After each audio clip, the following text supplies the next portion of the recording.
Hello, everyone. Happy Thursday. Or is it Thursday?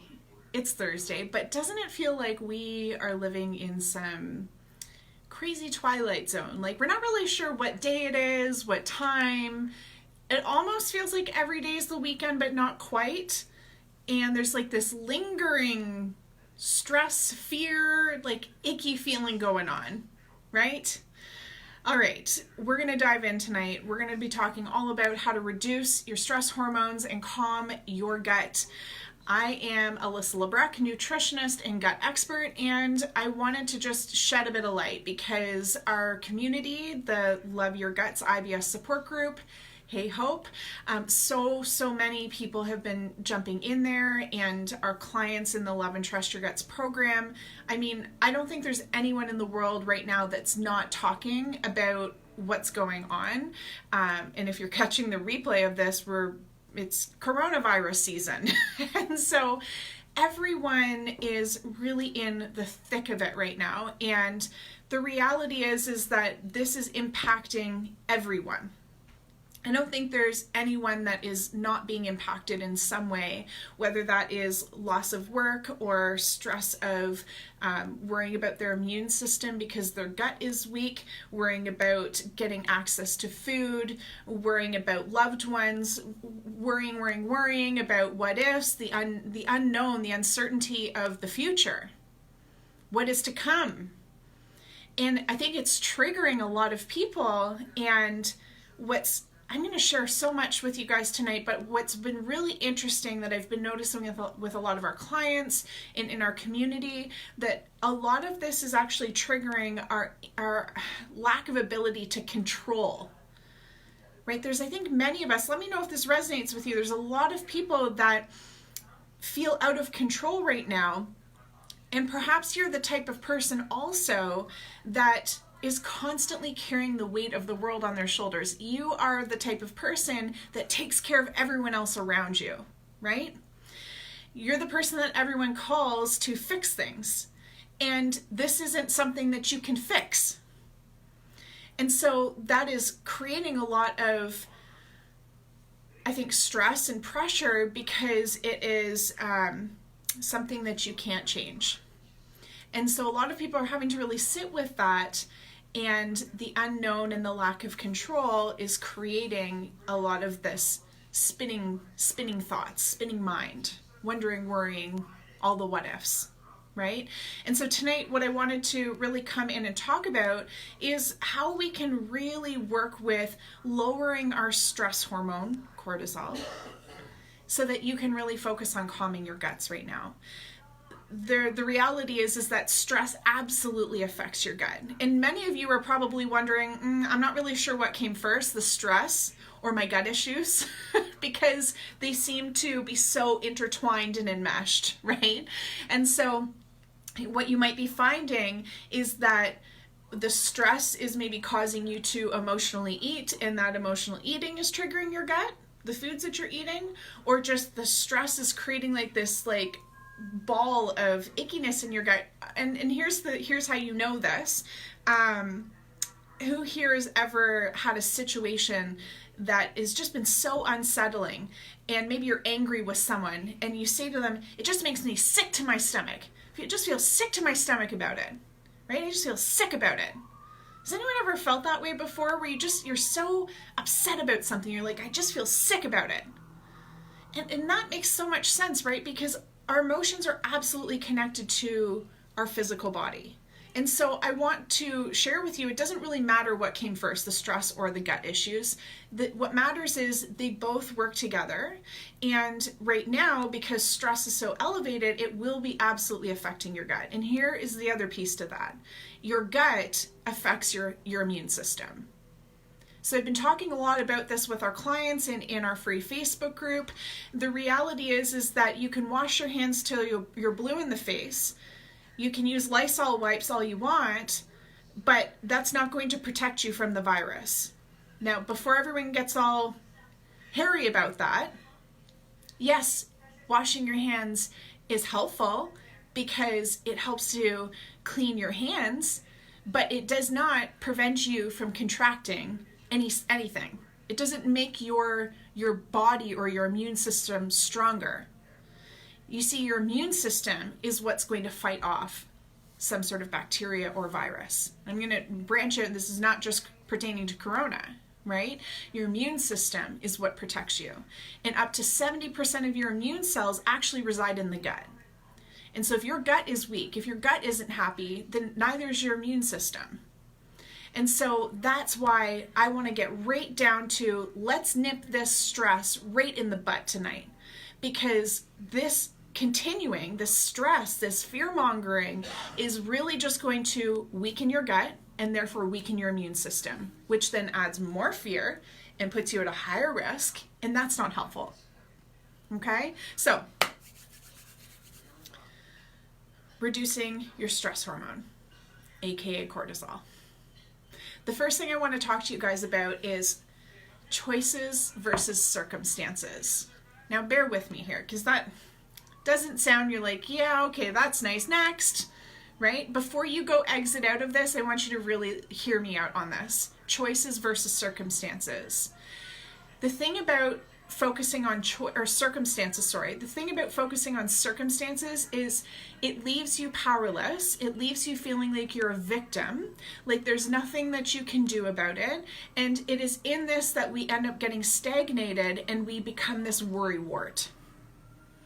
And so someone who's stuck in circumstances might be constantly watching the news, constantly worrying about the future, constantly wondering about how this will impact them, constantly wondering about their friend, neighbor, parent, sister, brother who might get sick, constantly wondering about when will this end, like all the thoughts,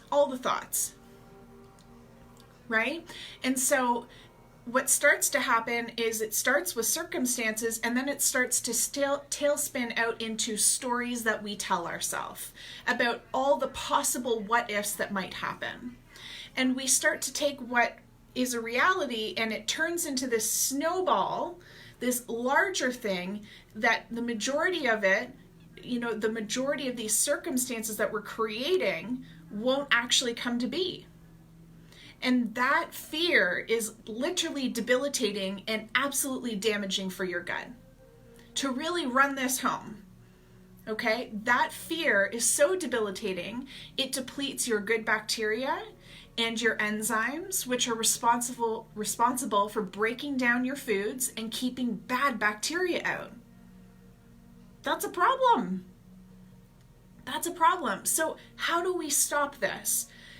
Instead of focusing on the circumstances, I want you to focus on what choices do you have right now? What choices do you have in this? Okay, so let's unpack this a little bit. A circumstance might be that you have lost your job and you've been financially impacted by this. So the circumstance would be dwelling in that and worrying and wondering if you're going to be okay, how will you pay for bills, how will you, all the stuff, right? Worrying about all this stuff. The choices that you have in this are perhaps you need to reduce some of your bills. Maybe you need to cancel Netflix this month. Maybe you need to reevaluate where you're spending your money in food or going out to movies, or a lot of that stuff has been decided for us because so many businesses have been closed now. But where do you need to cut expenses? That's a choice. So one choice would be to reduce your expenses. Okay? Another choice might be to look and see if there's other work that you can do. Now, it might not be in the line of work that you normally do, but there's a lot of places that are hiring and looking for help right now, like Amazon, who is like shit is literally hitting the fan over there right now because they cannot keep up with demand. Right? And let me explain that. What's happening with Amazon is the demand is so high, they're now saying that they're not even delivering new orders until May 1st. That's over a month from now. They're hiring, they're looking for help. So that's a choice. Do you see the difference here? Circumstances leaves you feeling like there's no hope and powerless. But when you get into choice, what that does is action now alleviates that anxiety. That action alleviates anxiety. Okay, now the same thing, this goes beyond just the circumstances right now because we've got choices as well when it comes to our gut. And so there's a lot of people that are out there that are playing a victim with their symptoms, right? They're attached to their symptoms. All they talk about is, well, I've got gas and bloating and constipation and diarrhea, and I've tried everything and nothing has worked. That's someone who's dwelling in the circumstances. That might feel like your reality, but in my experience, having looked at literally hundreds and hundreds of people who've shared all the supplements they've tried, all the things that they're doing, in my experience, most people have tried everything but fixing their gut. Not intentionally. It's not to say that you've intentionally done that. It's that most people don't understand what they need to do to actually fix the problem. And so they start getting stuck in the circumstance and telling themselves that it's not possible, I've tried everything and I just feel like crap and I can't go out. And they start creating all these excuses for why they can't be better. But you have choices. The choice is you can get help, get professional help. The choice is you can stay stuck if you want. The choice is you can try something new. The choice is maybe you need to think positive. Maybe you need to shift the negativity. What choices, what actions can you take to alleviate the anxiety? Okay, guys, so I hope this is making sense.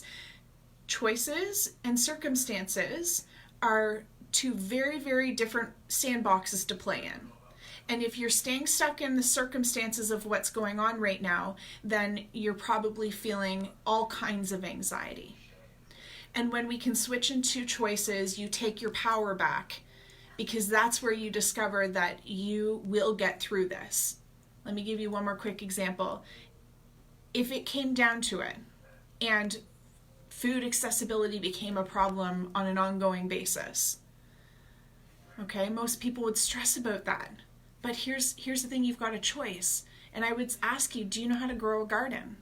Could you grow a garden? Could you learn how to grow a garden if you really needed to? And I would say, hell yes, you could. And that's a really empowering choice that you can make to solve a circumstance. So take your power back and start focusing on what choices you have to alleviate the circumstance. Okay, so that's the first thing. Now, the second thing that I want to talk to you guys about is really getting present. Not the present like under the Christmas tree. Getting present in the moment.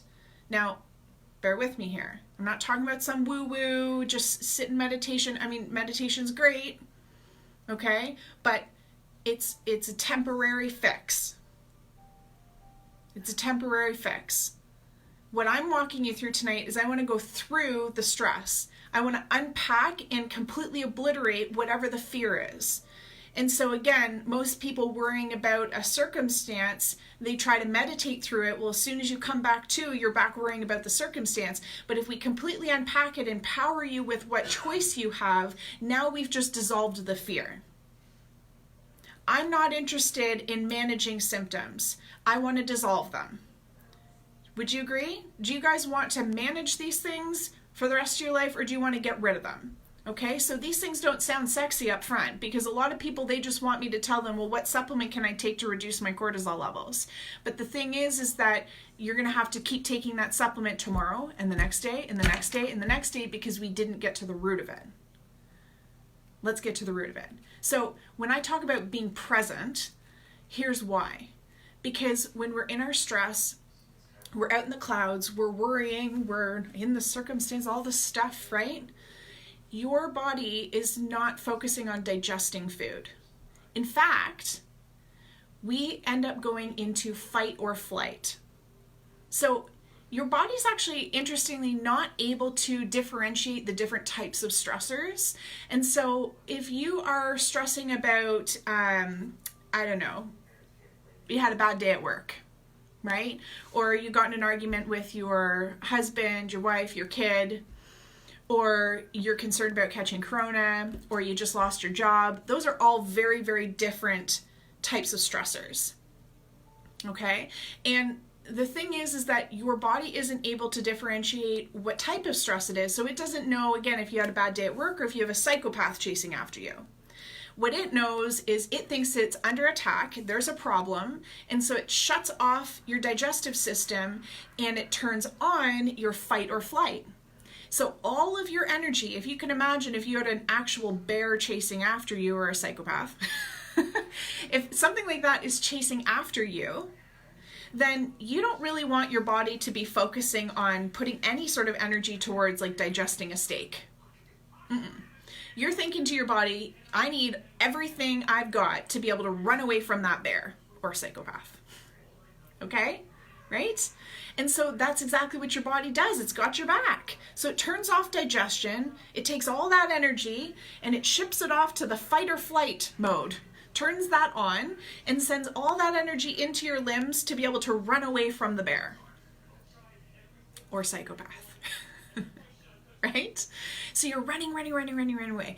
So when you are about to sit down and eat your meal, and you've been feeling all kinds of stress from the day because you're worried about the circumstances that are going on right now, or you're thinking about whether or not your, I don't know, child took their dishes out of their school bag from the day, or whether your coworker is still mad at you, or whatever it is, right? We think about all sorts of crazy stuff all day long. So if you're stuck in your head about these things, you're out in the clouds. You're thinking about something other than the present moment, which is about to eat your dang meal. And so again, when your digestive system's turned off and now you're about to go eat your meal, oh, wait a second, your gut's not ready to break anything down. And this is the problem with not being present, but also having continual stress happening. Everyone's in this, you've got their panties in a knot all the time, and we've got high levels of stress constantly happening because we've got a busy mind that's leaving us out of body. We're constantly spinning in the clouds, and then we go to eat. That doesn't work, guys. That doesn't work for you very well. Right? And so it kind of makes sense that when you go to eat your foods, because your gut isn't in digest mode, it's in run away from the psychopath mode, then those food particles end up sitting in the gut and they rot and they ferment and it creates this gas buildup, and it's one of the reasons why we get gassy and bloated. And this is where we really start to create some damage and deficiencies in the gut. Okay, so this is why I don't want you to just go to this, health food store and go buy some random stress supplement, because the real work that's got to happen here is we got to get you out of the clouds and back in your body and be really present. Now, this is a practice, and so the first place that I want you to practice this is at mealtime. And so every time you go to eat your meals, this is going to take some work, okay? I'm not expecting you to have it nailed down, but what I want you to bring your attention to is, what does the food look like? What does the food taste like? When's the last time you really tasted your food? Right? When's the last time you got a really good taste of it? Because in my experience, most people they eat their food so quickly, they get done it and it's or they're watching TV while they're doing it. They didn't even really get a good sense of what the taste was or the texture, or did they even chew their food properly? They just kind of downed it and on to the next, right? That's not present. So what does it taste like? What is the texture like? I'll never forget when I first started doing this, what I realized was I was eating foods that I didn't actually enjoy. I was eating them really fast because I thought that's what I should be eating. But when I slowed down, what I discovered was I really thought it was gross. And that's part of the reason why I was inhaling it. I wasn't present enough to observe that behavior. And so I just started to discover foods that I didn't really like, and also foods that I actually really loved that I'd been telling myself for a long time I didn't like. And when I got present and actually tasted what they tasted like, I was like, wow, this actually tastes good. Actually tastes good. Okay, so being really present at mealtime. That's the first thing that I want you guys to start with, so that you can at least be digesting your foods properly, so that it's not adding to the gas and bloating. Okay, now the third thing that I want to leave with you guys tonight is, I'm going to have to get this to you guys because I realized I've got this awesome recipe and I want to share it with you guys. I this is from my blog that I wrote this probably, I don't know, a couple of years ago now, maybe a year or two ago. This delicious recipe, it's a matcha latte.